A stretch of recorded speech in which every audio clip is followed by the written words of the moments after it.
If your GoDaddy DNS is causing website errors, missing records, or your domain is not loading properly, this video will walk you through a simple fix step by step.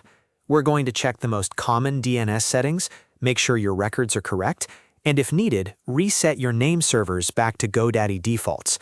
This is a fast and practical way to troubleshoot DNS issues without getting overwhelmed. If this tutorial helps you, please hit the like button and subscribe for more easy tech guides. All right, let's get into it.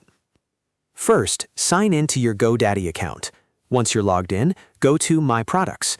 Under the Domains section, find the domain that's giving you trouble and click DNS beside it. This is where all of your domain records are managed, so if there's a DNS issue, this is the place to check first.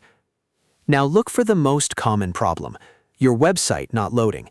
If your site is not opening properly, start by checking whether an A record exists. The A record should usually be set with the type A, the host as @ and the value should be your hosting IP address.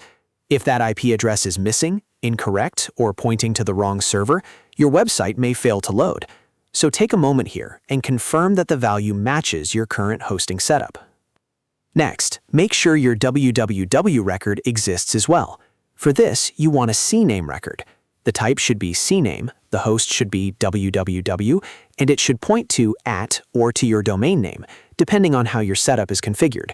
If the www record is missing, users may be able to open the non-www version of your site, but not the www version, or the other way around.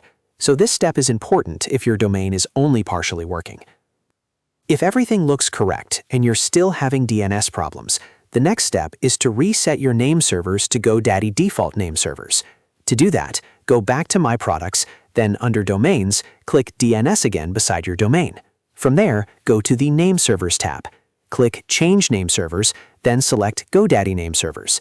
After that, click Save. This can help if your domain was previously connected to another DNS provider, and some records are out of sync. Resetting to GoDaddy default name servers often clears up configuration problems and puts your domain back under GoDaddy's DNS management. Just remember that DNS changes can take some time to fully update across the internet, so if you don't see the change instantly, give it some time to propagate. If you're troubleshooting and you've recently moved hosting providers, changed websites, or connected a new platform, it's especially important to recheck your A record, CNAME record, and name server setup together. One small mismatch can cause your domain to stop resolving correctly. The good news is that once you know where to look, fixing a GoDaddy DNS error becomes much easier. So to recap, sign in to GoDaddy, open your DNS settings, verify your A record and www CNAME record, and if needed, switch back to GoDaddy default name servers and save your changes. That should help resolve the most common GoDaddy DNS issues. If this video helped you fix the problem, please give it a thumbs up and subscribe for more simple step-by-step tutorials. Thanks for watching, and I'll see you in the next one.